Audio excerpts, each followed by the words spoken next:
Alright mga kapatid, matindi rin ngayon ang problema ng Taiwan dahil kulang na kulang sila, no, sa mga sundalo. Lalong-lalo pa ngayon mga kapatid na nahaharap sila sa tensyon o sa banta ng pananakop ng China.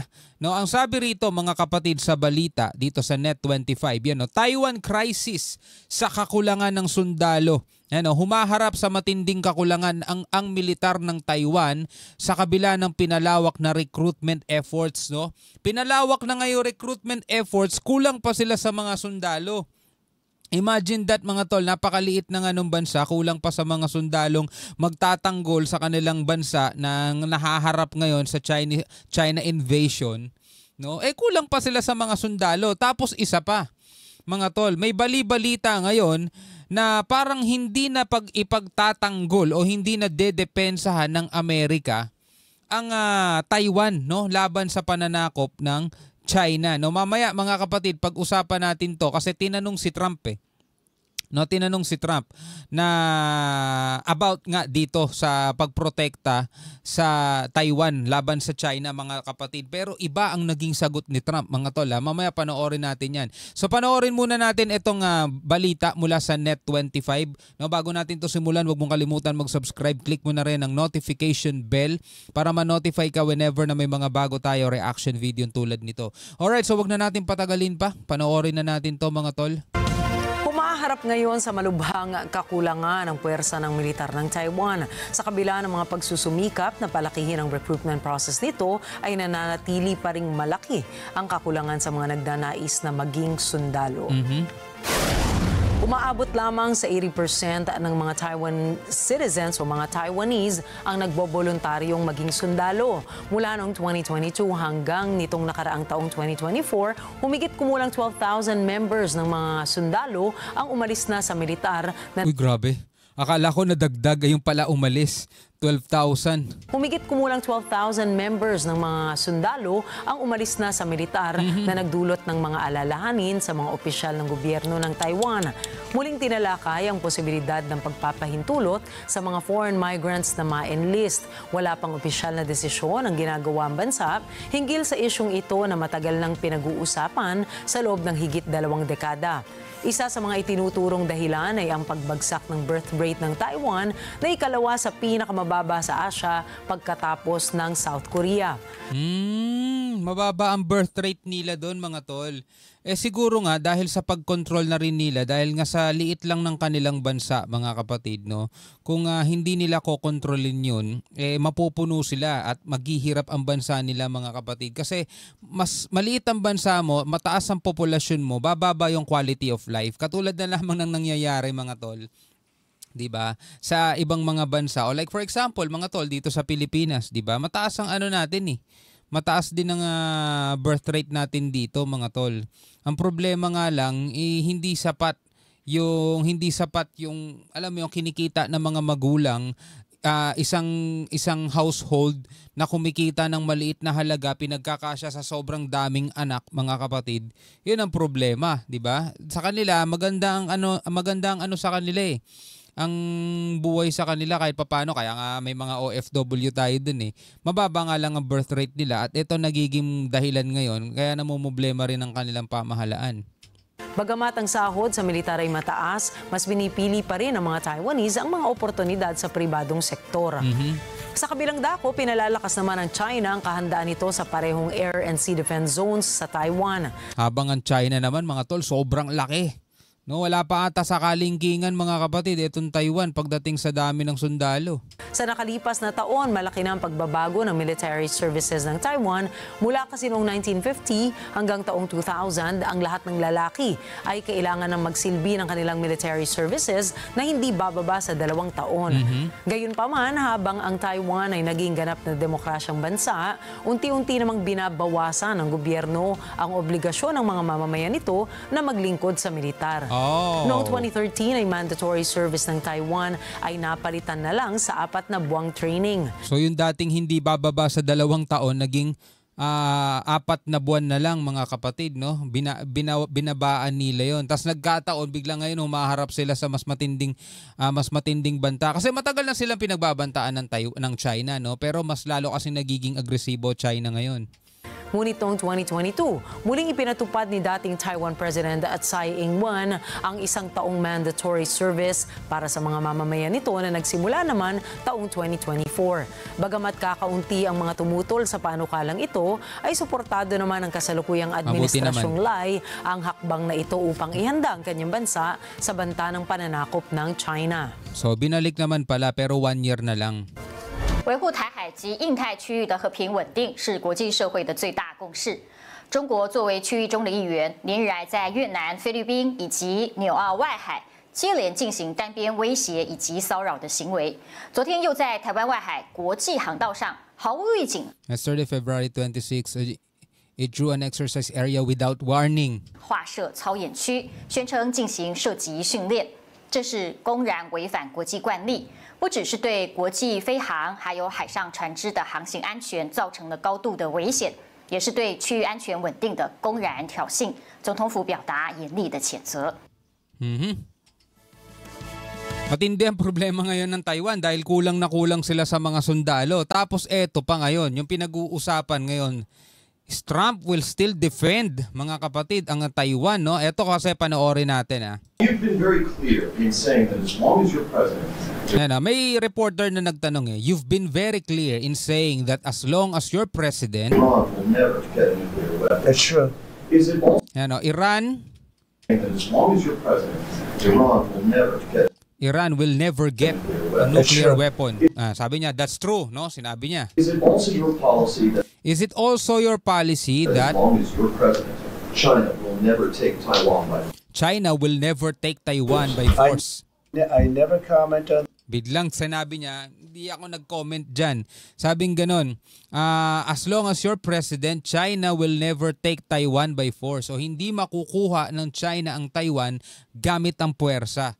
Ngayon, ang sagot ni Trump dito, hindi ako nagkomento ng ganyan. Wala ako sinabing ganyan. That I don't comment on anything because I don't want to ever put because I don't want to ever myself put in that position. myself in that position. Ibig sabihin, parang sinasabi niya, hindi ako nag-comment dyan kasi ayoko malagay yung sarili ko sa ganong sitwasyon. Ayoko mangialam, parang ganon mga tol. And if I said it, I certainly wouldn't be saying it to you. I'd be saying it to other people, maybe people around this table, and very specific people around this table. So I don't want to put myself in that position. But I can tell you what, I have a great relationship with President Xi. I've had a great relationship with him. May mabuti daw siyang relasyon kay President Xi o Xi Jinping mga tol. I have a great relationship with him. Kasi tatandaan natin mga tol, negosyante to si Trump. 'Di ba? Ang kanya mga kapatid is alam mo yun, paunlarin ng Amerika. Yun naman kasi talaga ang kanilang sa kahit anong presidente naman, syempre number 1 priority nilang paunlarin is yung bansa nila. At mahalaga ang pakikipagrelasyon sa iba't ibang mga bansa na alam nilang makakatulong, no, sa pagpapaunlad ng kanilang ekonomiya. Pero hindi sila magsasalita ng tapos at magsasalita ng banta laban sa ibang bansa na alam nilang pwede mag-backfire sa kanila. So bakit nga naman niya sasabihin mga tol na idedepensahan ko Taiwan laban kay Xi Jinping, gagarahin ko sila pag ginera ng China ng Taiwan, di ba? Ba't niya sasabihin yun mga tol? Pero di ba sa umpisa pa lang ng kanyang mga pag-upo, marami na siyang sinasabi about sa China, di ba? We want them to come in and invest. I see so many things saying that we don't want China in this country. That's not right. Di ba nung nakaraan nga mga kapatid, nagkaroon ng trade war ang itong Amerika at China Nagpatong ang Amerika ng 10%, additional 10% tariff sa China at bumawi ang China, ginantihan sila. Pinatungan naman sila ng 15% tariff din sa ibang mga produkto ng Amerika mga kapatid, no? So ngayon, eto, business ang pinag-uusapan. President Xi, I've had a great relationship with him. We want them to come in and invest. I see so many things saying that we don't want China in this country. That's not right. We want them to invest in the United States.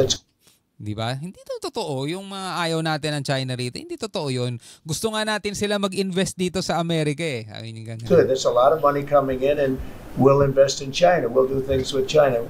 The relationship we'll have with China will be a very good one. I see all of these phony reports that we don't want their money, we don't want anything to do with them. That's wrong. We're going to have a good relationship with China, but they won't be able to take advantage of us. What they did But they won't be able to take advantage of us. to Biden was What they did to Biden. he didn't know what was happening. Didn't know what was happening. He didn't know what he was doing. The administration didn't know what they were doing. It was very sad to watch. But we're going to have a good relationship with China and Russia and Ukraine and the Middle East. We're doing things that, look, when I left, we had no wars. We had defeated ISIS totally.